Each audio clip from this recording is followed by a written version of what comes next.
அனைவருக்கும் வணக்கம். நான் உங்கள் ஏஎல்பி ஜோதிடர் சதீஷ் பேசுகிறேன். இப்போது 2024ஆம் ஆண்டிற்கான குரு பெயர்ச்சி பலன்கள் பார்க்க போகிறோம். அதுவும் துலாம் ராசி, துலாம் லக்ன அன்பர்களுக்கான குரு பெயர்ச்சி பலன்கள். பொதுவாக இப்போ இந்த துலாம் லக்ன ராசிக்காரர்களை பொறுத்த வரைக்கும் இந்த குரு பெயர்ச்சி அப்படிங்கிறது, குரு இப்போ மேசத்திலிருந்து ரிஷபத்துக்கு பயிற்சி ஆகிறாரு. இந்த ரிஷபத்தில் வரக்கூடிய குருவானவர் இந்த துலாமுக்கு 8ஆம் வீட்டில் அமைஞ்சிருக்கிறார். இப்போ இந்த குரு இந்த லக்னக்காரர்களுக்கு என்ன மாதிரியான பலன்களை தரப்போகிறான்னு பார்த்தோம்னா, இந்த 8ஆம் இடத்துல இருக்க இந்த குரு 3 விதமான பார்வைகளை வெளிப்படுத்துகிறார். அதில் முதல் பார்வை இந்த துலாம் லக்னக்காரர்களுக்கு 12வது வீட்டு மேலே அவருடைய முதல் பார்வையானது விழுகுது. அடுத்து அவருடைய 2வது பார்வையானது இந்த துலாம் லக்னக்காரர்களுடைய 2ஆம் வீட்டு மேலே விழுகுது. அதே போல் இந்த குருபவானுடைய 3ஆம் பார்வையானது 4ஆம் வீட்டு மேலே விழுகுது. இப்போ இந்த ஒவ்வொரு பார்வைகளிலும் என்ன சொல்ல வர்றாரு அப்படின்னு பார்க்கலாம். பொதுவாக இந்த குரு இந்த லக்னக்காரர்களுக்கு என்ன செய்ய இருக்கிறார் அப்படின்னா, முதல்ல அவருடைய பார்வையை பதிச்ச இடம் விரயஸ்தானம். நிறைய எதிர்பாராத மறைவு திடீர் விரயங்கள், இவங்களுக்கு மறைமுகமான திடீர் விரயங்கள் ரொம்ப அதிகமாக இருக்கும். அதே போல் நிறைய பயணங்களை மேற்கொள்வதன் மூலமாக உடல் சார்ந்த தீராத பிரச்சனைகளை இவங்க அதிகமாக சந்திப்பாங்க. குறிப்பாக 2 சக்கர வாகனங்கள்லேயும் சரி அல்லது 4 சக்கர வாகனங்களாக இருந்தாலும் சரி, பொதுவாக வண்டி வாகனங்களில் போகும் பொழுது கொஞ்சம் கவனமாக இருப்பது நல்லது. இவங்களுக்கு குடும்பத்தில் தீராத பிரச்சனையை இந்த குரு பகவான் குடும்பத்துக்குள்ள திடீர்னு ஏற்படுத்தக்கூடிய தன்மைகள் அதிகமாகவே இருக்குது. பொதுவாக இந்த லக்னக்காரர்களை பொறுத்த வரைக்கும் இந்த லக்னக்காரர்கள் கவனமாக இருக்க வேண்டியது என்னன்னு பார்த்தீங்கன்னா, எதிர்பாலினத்தவரிடம் ரொம்ப கவனமாக இருக்கணும் இந்த துலாம் லக்னக்காரர்கள். இப்போ துலாம் லக்னக்காரர்கள் நீங்கள் ஒரு பெண்ணாக இருக்கிறீங்க அப்படின்னா நீங்கள் ஆண்களிடம் கவனமாக இருக்க வேண்டும். இதுவே நீங்கள் ஒரு ஆணாக இருந்தீர்கள் அப்படின்னா பெண்களிடம் கவனமாக இருக்க வேண்டும். அனாவசியமாக நண்பர்களாகவே இருந்தால் கூட அவங்களுடைய விஷயங்களில் தலையிடாமல் இருப்பது ரொம்ப ரொம்ப நல்லது. பொதுவாக அந்த லக்ன ராசிக்காரர்களை பொறுத்தவரை எதிர்பாலினத்திடம் மிக மிக கவனமாக இருக்க வேண்டும். அதே நேரத்தில் பேச்சில் கவனம் ரொம்ப அதிகமாக தேவை. ஏன்னா பேச்சால் தான் தேவையில்லாத பிரச்சனைகளை சந்திப்பீர்கள். தவறான பேச்சுக்கள், எண்ணங்கள் உருவாகும். அதை தவிர்த்து விட வேண்டும். புத்தியை நன்றாக வைத்து கொள்ள வேண்டும். கண்களை நற்பார்வையாக மாற்றிக்கொள்ள வேண்டும். தவறான எண்ணங்களால், புத்தியால், பேச்சால், பார்வையால் தேவையற்ற விஷயங்களை தலையிடுவதால் நீங்கள் பிரச்சனைகளை சந்திக்க நேரிடும். அதே போல் சிலருக்கு எதிர்பாராத திடீர் வருமானம், ஜாக்பாட்டும்பாங்கள்ல, அது மாதிரி திடீர் ஒரு வருமானம், லாட்ரியிலெல்லாம் பணம் விழுது பார்த்திங்களா, அது மாதிரி எதிர்பாராத ஒரு திடீர் வருமானம், ஒரு பெரிய வருமானமானது உங்களுக்கு சிலருக்கு, இந்த லக்ன ராசிக்காரர்களுக்கு இந்த ஆண்டில் சிலருக்கு கிடைப்பதற்கான வாய்ப்புகள் மிக மிக அதிகம். எல்லாருக்குமே கிடைக்காது, கர்ம வினைகளுக்கு ஏற்ற மாதிரி தான் வரும். ஸோ உங்களுக்கு அதுக்கான பாக்கியம் இருந்தால் நிச்சயமாக அந்த ஜாக்பாட் உங்களை தேடி வரும். அதே மாதிரி இந்த லக்னக்காரர்கள் தாயினுடைய உடல் நலத்தை கவனமாக பார்த்து கொள்ளுங்கள். அதே போல் உங்களுடைய ஆரோக்கியத்தின் மீதும் கவனம் தேவை. உடல் ஆரோக்கியங்கிறது ரொம்ப ரொம்ப அவசியம்.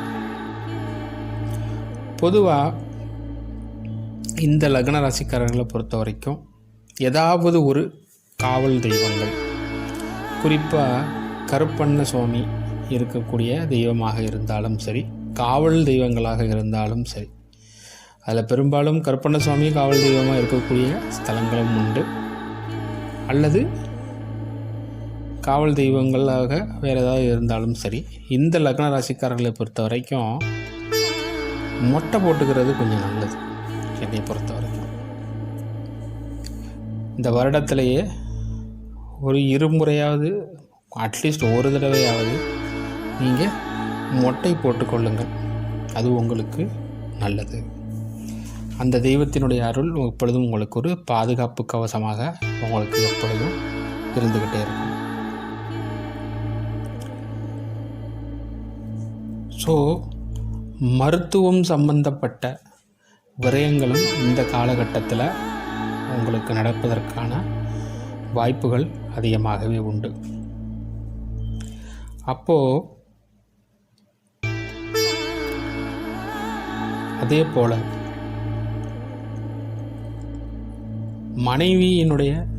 மனைவியிடமும், கணவனாக இருந்தால் மனைவியிடமும், மனைவியாக இருந்தால் கணவரிடமும், குடும்பத்தாரிடம், மனைவியினுடைய குடும்பத்தாரின் மூலமாக அல்லது கணவரின் குடும்பத்தார் மூலமாக, பெண்ணாக இருந்தால் ஆணின் குடும்பத்தின் மூலமும், ஆணாக இருந்தீர்கள் என்றால் உங்களுடைய மனைவியான பெண்ணின் குடும்பத்தாரின் மூலமாகவும் நீங்கள் பிரச்சனையை சந்திப்பதற்கான வாய்ப்புகள், சண்டை சச்சரவுகள் குடும்பத்தில் ஏற்படுவதற்கான வாய்ப்புகள் மிக மிக அதிகம். ஸோ இந்த துலாம் லக்னத்தில் நீங்கள் ஒரு பெண்ணாக இருந்தீங்கன்னா கணவரிடமும் கணவர் வீட்டாரிடமும் கவனமாக பேசுங்கள், நடந்து கொள்ளுங்கள். ஆணாக இருந்தீர்கள் என்றால் உங்கள் மனைவியிடமும் உங்கள் மனைவியின் குடும்பத்தாரிடமும் அன்பு பாராட்டி அமைதியாக நிதானமாக பேச்சை செயல்படுத்துங்கள். பேச்சில் கவனம் தேவை. நற்பேச்சு பேசி பழகிக்கோங்க. தவறான எண்ணங்கள் உதயமாகக்கூடிய காலகட்டம் உங்களுக்கு அதிகமாகவே இருக்கும் இந்த லக்ன ராசிக்காரர்களுக்கு. அதனால் புத்தியை நல்வழியில் எடுத்துக்கொள்ளுங்கள். ஏதாவது ஒரு தெய்வத்தை பற்றிக்கோங்க, ஒரு தெய்வத்தை கெட்டியாக பிடிச்சிக்கோங்க. ஒரு நல்ல தெய்வத்தை, உங்களுக்கு பிடித்த ஒரு அற்புதமான தெய்வத்தை கெட்டியாக பிடித்து அவர்களை உபாசனை செய்வது கொண்டு எப்பொழுதும் ஒரு பாதுகாப்பு கவசத்தை, தவறான வழியில் சென்றாத வழியில் உங்களை பாதுகாத்து கொள்வது உங்களுக்கு நற்பலன்களை தரும். இந்த குருவை பொறுத்த வரைக்கும் கெடுதல்னு நான் சொல்லவே மாட்டேன். ஏன்னா எல்லா கிரகங்களும் எல்லோருக்கும் நன்மைகளை தான் செய்கிறாங்க. நம்ம கர்ம வினைகளுக்கு ஏற்ற மாதிரி அந்த பெர்சன்டேஜ் லெவல் குறைவதால் நம்ம அதை தண்டனையாக நினச்சிக்கிறோம். அப்படி கிடையாது. அவர்களால் நமக்கு செய்யக்கூடிய அளவுக்கு நம்ம பாக்கிய நிலையில் நம்ம இருக்கணும், நம்ம புண்ணியத்தை சேர்க்கணும். ஸோ நீங்கள் என்ன செய்யணும், ஏன் இந்த மாதிரி உங்களுக்கு வருது? அப்போ நல்லா யோசிச்சு பாருங்கள். இந்த லக்ன ராசிக்காரர்களுக்கு குலதெய்வத்துடைய அருளே மிக குறைவாகத்தான் நிறைய பேருக்கு இருக்கும் இந்த காலகட்டத்தில். அப்போ ஏன்னு பாருங்க. அப்போ நீங்கள் என்ன செய்யணும், உங்கள் குலதெய்வம் கோயிலுக்கு, கோயில் பணிகளுக்கு, பூஜை புனஸ்காரங்களுக்கு, கோயில் சம்பந்தப்பட்ட விஷயங்களுக்காக நீங்கள் உதவி செய்யலாம். உங்களால் இயன்றதை செய்யுங்க, தவறே கிடையாது. பெரிய லெவலில் பண்ணணும் கிடையாது. உங்களால் ஒரு சிறு தொகையாவது எதுவும் செய்யுங்கள். அதே போல் சனிக்கிழமையில் ஊனமுற்றோர்கள், யாசகம் கேட்கக்கூடிய இயலாத மக்கள், இல்லாத மக்களுக்கு நீங்கள் என்ன செய்யலாம், உணவு, தண்ணீர் தானம் தரலாம். அது ஒரு நன்மையை தரும்.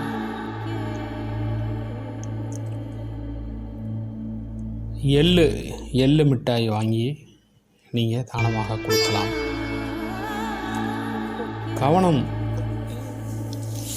உணவு, ஏன்னா வாய் வழியாக தான் நம்ம சாப்பிட்றோம், சரிங்களா?